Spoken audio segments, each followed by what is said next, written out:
MK Ultra. MK Ultra. MK Ultra. MK Ultra. MK Ultra.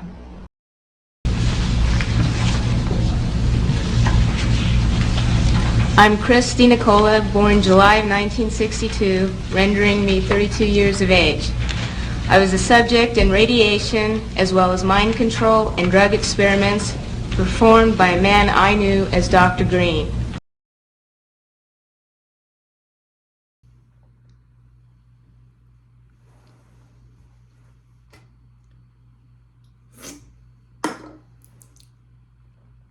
Project MK Ultra is the name given to a highly classified group of experiments conducted by the United States government in order to explore mind control, personality control, and psychological torture techniques to be used against U.S. adversaries. These experiments are officially documented to have begun on April 13, 1953, when they were approved by the CIA director of the time, Allen Dulles. But the beginning of U.S. experimentation with mind control is highly speculated to have began long before the start date of these experiments. At the time these experiments were conducted, the United States was in the midst of a Cold War with the Soviet Union, a period of time when both countries were launching espionage attacks on each other and trying to improve their technologies. Experiments of MK Ultra are said to have been fueled mainly by propaganda and a sense of fear of the Soviet Union and their technological superiority to the United States. One large piece of this propaganda was an event known as Stalin's show trials, where Joseph Stalin, the Prime Minister of the Soviet Union at the time, created fake trials in which public figures that were opposing him, such as Nikolai Bukharin, Gregory Zinoviev, and Lev Kamenev, confessed publicly to committing acts against the Soviet Union. When Westerners saw events like these trials take place, it fueled the frenzy of paranoia within the United States government and its associates. While I was conducting research for this video, I could find no hard evidence showing that the United States had solid proof that the Soviet Union or any of its counterparts had reputable mind control techniques.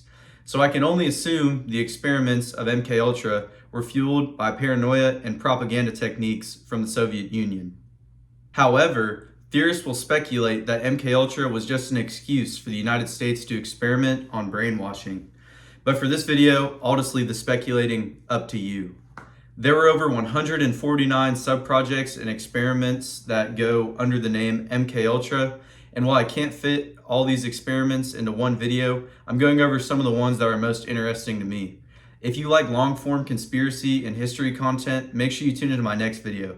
And thank you for your time.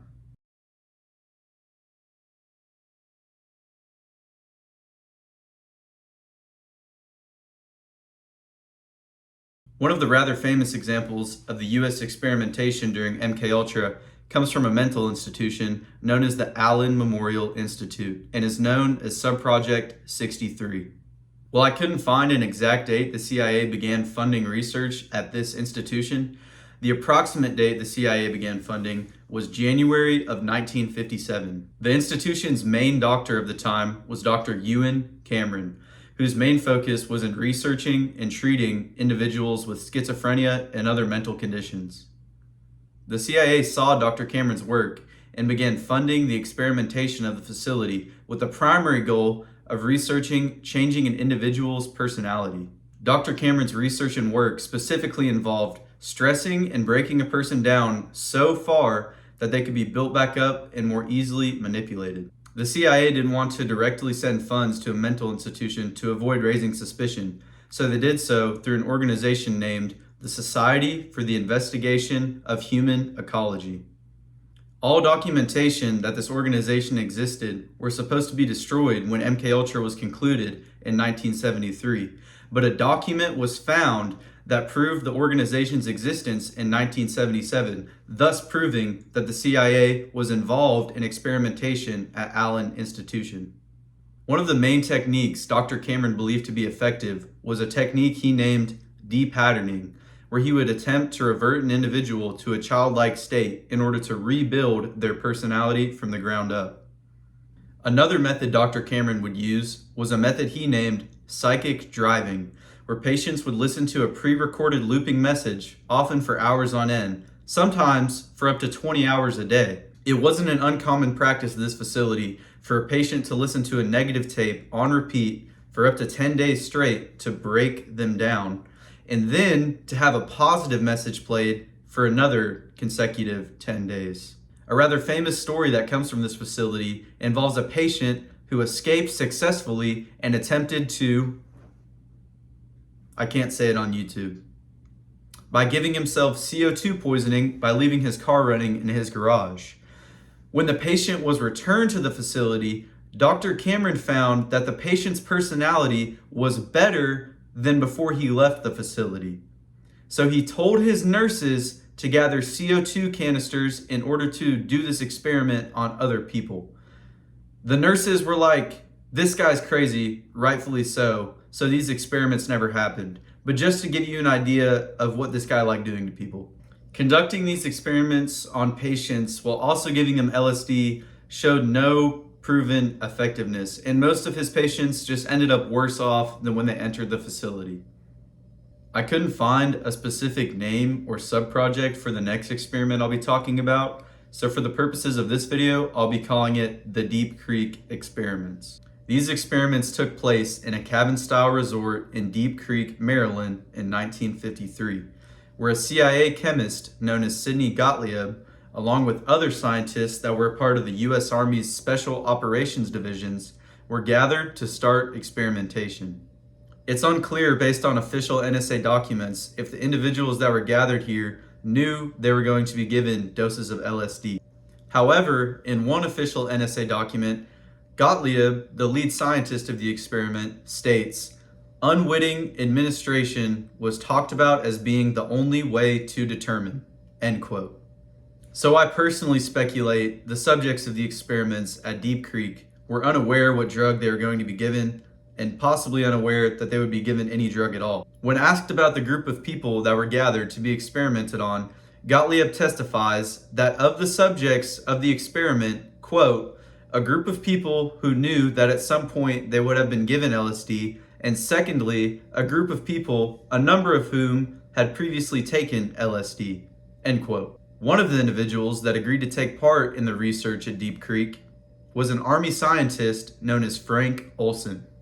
Perhaps the most famous part of this experiment was the fact that Frank Olson, the Army scientist, mysteriously died 10 days after participating in the Deep Creek experiments. The only person that was with Frank Olson that night was a Dr. Lashbrook, the co-scientist of Dr. Gottlieb. Dr. Lashbrook's behavior that night is reported to be extremely suspicious.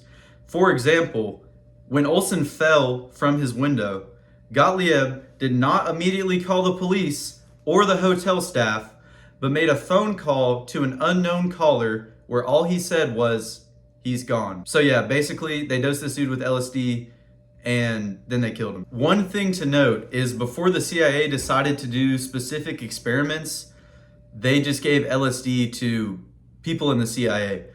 Dr. Gottlieb, when asked about this, said that the LSD was administered in Cointreau, which is a form of liquor, and that Dr. Lashbrook, Gottlieb's co-scientist, had prepared that for him earlier, and that it had about 60 gammas, micrograms, per whatever was considered a drink size amount of Cointreau.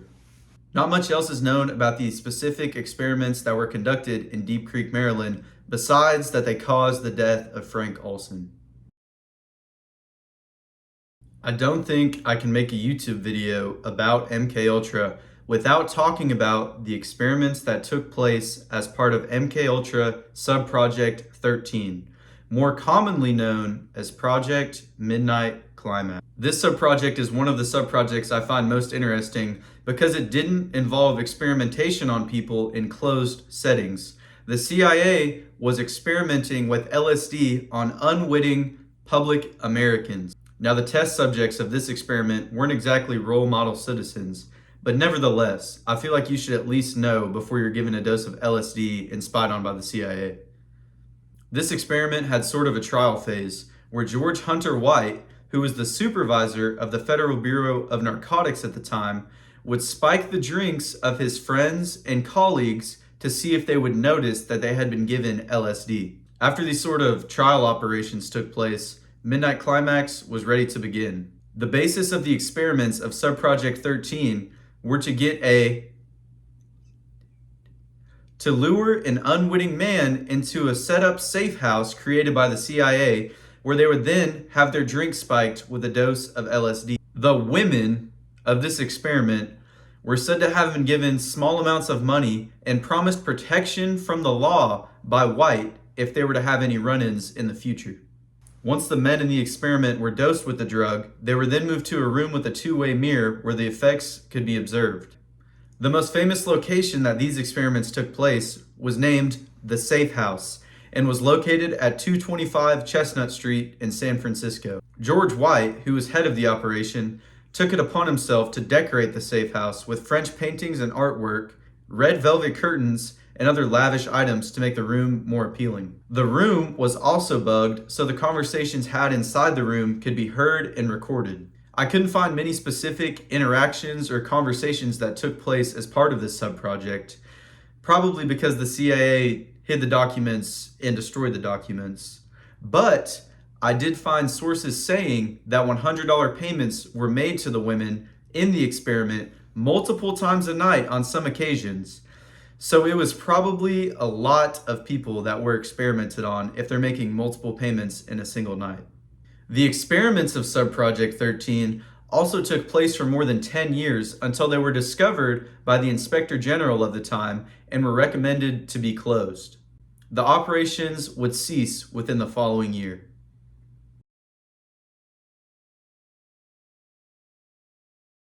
Subproject 94, aka the remote-controlled dog. The CIA was not only interested in controlling a person's mind through verbal techniques, but also through mechanical. The CIA was interested to see if they could remotely control a human's brain in order to steer them to a certain goal or objective. But before they conducted an experiment on people, they started by testing the theory with dogs. The dogs that were a part of this sub-project had electrodes attached to parts of their brains that controlled motor control. And a remote control was used to send electrical signals to the parts of the brain that were responsible for movement. The craziest part of the remote control dog project was that it was actually successful. According to official NSA reports, the CIA was able to successfully implant a device in a dog's brain and remotely control it to steer the dog through an open field while avoiding obstacles. The success of this experiment would eventually lead to similar experiments with controlling animals, such as a project known as Acoustic Kitty. Acoustic Kitty was not necessarily a part of MKUltra, but the findings of experiments in MKUltra led to the belief that Acoustic Kitty would be successful. This time, the test subject was a cat that had audio recording equipment implanted into its skull, along with a transmitter and wires sewn into its body. Poor cat. Before launching Acoustic Kitty in the field, the CIA conducted nearly 5 years worth of testing and experimenting, where they found that the cat would often just get hungry and look for food, missing its assignment. So they decided to remove the cat's ability to feel hunger so it could focus on its mission.